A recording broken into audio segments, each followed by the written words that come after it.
இதை பரத் வைக்கப்படுறாரு.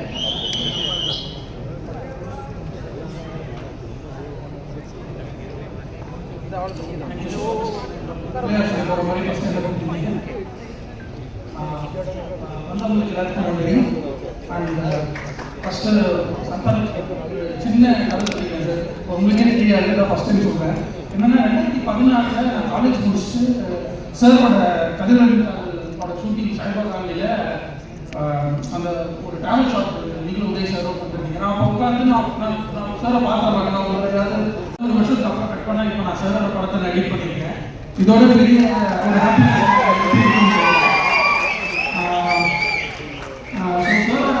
எனக்கு என்னன்னா ஸ்க்ரீனில் எல்லாம் பார்த்துருக்கோம் சாரோட பர்ஃபார்மன்ஸு.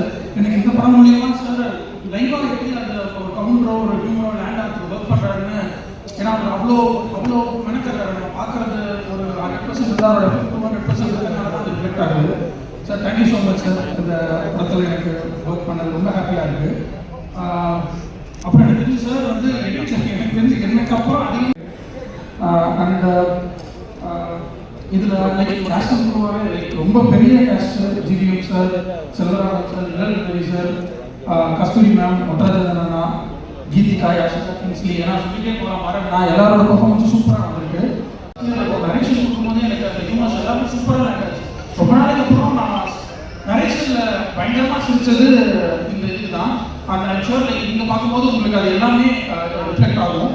அண்ட் சாரோட ரைட்டிங், ஏன்னா சிலதெல்லாம் வந்து ஸ்கிரிப்டில் இருக்கும், அது ரஷ் வரும்போது பார்த்தீங்கன்னா அந்த ஸ்பாட்டில் நிறையா பண்ணியிருப்பாங்க. சாட்சிக் காமெடியாக இருக்கும், அப்புறம் அந்த எலி காமெடி, அது ஸ்கிரிப்டில் வந்து ஒரு ரஃபாக தான் இருந்தது. பட் அது ஷூட் பண்ணுறதுமோ பயங்கரமாக இருக்குது. ஸோ அது எப்படி அவ்வளோ ஸ்பான்டேனியஸாக ஒர்க் பண்ணுறாருன்னு எனக்கு இப்போ வரைக்கும் தெரியல director. Thank you sir, thank you so much for the opportunity. அவருக்கும் இது ஃபர்ஸ்ட் டைம் ஒரு சினிமாவில் ஒரு பாட்டு பண்ணுறாரு. அப்புறம் ஆதவர் தமிழ் 3 பேர் ஒர்க் பண்ணியிருக்காங்க. இதில் இந்த பாட்டெல்லாம் என்ஜாய் பண்ணுவீங்கன்னு நம்புகிறேன். நெக்ஸ்ட் வீக் படத்தை பாருங்கள், ஒரு கமெண்ட்லாம் சொல்லுங்கள். Thank you very much. Thank you. Thank you so much அப்புறம் இப்போ எப்படி எல்சிஓவில் வந்து தமிழ் சினிமா வந்து இன்னொரு லெவலுக்கு எடுத்து போயிருக்கோம், அந்த மாதிரி இந்த சாண்டா சினிமாட்டிக் யூனிவர்ஸ் அப்படிங்கிறது வந்து it's just buzzing around. So இப்போ அந்த சாண்டா சினிமாட்டிக் யூனிவர்ஸில் நாலாவதாக ஒரு வெற்றி கொடுக்கறதுக்கு வெயிட் பண்ணுற படம் தான் இந்த திரைப்படம் அப்படின்னு சொல்லலாம். Because it is super promising. And அந்த வேலை இதில் ஒர்க் பண்ண ஒவ்வொரு டெக்னீஷியன்ஸ் ரொம்ப ரொம்ப ஸ்பெஷல். டிஓபி இஸ் இன்னும் ஸ்பெஷல் பிகாஸ் தொடர்ந்து 4 படங்கள்லேயுமே ஒரு ஒர்க் பண்ணியிருக்காரு. ஸோ இதில் வந்து 4வது வெற்றிக்கு வெயிட் பண்ணியிருக்காரு. ஸோ தீபக் குமார் அவர்கள் நார்மலாக ஒரு செட்டு போடுறது எவ்வளோ கஷ்டமோ பே பண்ணுறதுக்கு I think it is even more task. ஏன்னா அது திடீர்னு வந்து அதை உடஞ்சி விடுற மாதிரி அதில் இருக்கிற லிமிட்ஸ் எல்லாம் கவனிக்கிறதுக்கு ஈவன் ஒரு எஃபர்ட். ஸோ அந்த ஒர்க்கை ரொம்ப அழகாக நீட்டாக பண்ணிக்கிற என்னுடைய டிஓபி அவர்களே.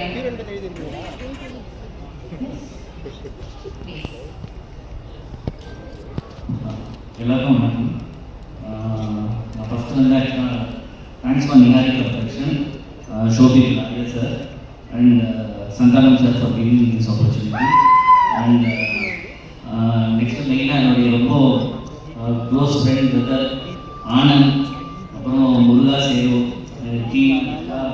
இது ரொம்ப பேஸ்ட் வந்து ஆனந்த் ஆக்சுவலாக Santhanam sir is not only like ஒரு ஒரு ஒரு ஆர்டிஸ்டாக அப்படி இல்லாமல் is like brother to me. நாங்கள் ட்ராவல்லாம் நிறைய விஷயம் நாங்கள் ஷேர் பண்ணுவோம், நிறைய கைட் பண்ணுவோம். அவர் ஆக்சுவலாக எனக்கு பர்சனலாகவும் சரி, அவர் இது very close friend of mind. And இந்த படம் ஆக்சுவலாக வந்து எந்த ஒரு டெக்னிக்கல் காம்ப்ரமைஸ் இல்லாமல் நல்ல கிராண்டாக நம்ம வந்து ப்ரெசென்ட் பண்ணுறோன்றது தான் எங்களோட ஐடியாவாக இருந்தது. அதை நம்ம பண்ணியிருக்கோம். கண்டிப்பாக எல்லாத்தையும் தேட்டரில் வந்து பாருங்கள், சப்போர்ட் பண்ணுங்கள். தேங்க்யூ. Thank you Deepak sir. அடுத்தபடியாக ஆர்ட் டைரக்டர் ஏஆர் மோகன் அவர்கள். அதாவது ஆர்ட் டைரக்ஷன் இஸ் another ரொம்ப டாஸ்க். பட்ஜெட்டாக செலவு வந்து செட்டுக்கும் போது கொஞ்சம் யோசிக்கிற எல்லா சூழ்நிலைகளும். பட் ஆனால் அதையெல்லாம் கொஞ்சம் கூட எங்களுக்கு காம்ப்ரமைஸ் இல்லாமல் எனக்கு கேட்டதெல்லாம் கொடுத்த கிஷோர் சார், சார் இந்த மாதிரி ஒரு பட்ஜெட்டுக்கு ஓகே பண்ணுங்க சார் அப்படின்ட்டு கொடுத்துட்டு சைலண்டாக அவர் செட்டில் நிற்பார். உண்மையிலே அவருக்கு இந்த நேரத்தில் ரொம்ப தேங்க்ஸ் சொல்லிக்கிறேன். அதுக்கப்புறம் பார்த்தா மதன் சார் மொத்த ஆளாக இருக்கிறது மொத்த ப்ரோக்ராமும் கரெக்டாக பண்ணி கொடுப்பாரு. அவர் உண்மையிலே சான்ஸ் இல்லை, நான் இது வரைக்கும் பார்த்ததில்ல. Very brilliant. அவர் ரொம்ப நன்றி தெரிவிச்சுக்கிறேன். இந்த படத்துக்காக எல்லாரும் மாதிரி நான் காத்துட்ருக்கேன். அதே மாதிரி டைரக்ஷன் டீமில் சேது சார், முருகன் சார், அத்தனை பேரும் ஒரு என்ன சொல்றது, எனக்கு மொத்தமாக சொல்லுன்னா என்னோட ஹேண்ட்மேட் ஃபிலிம்ஸ்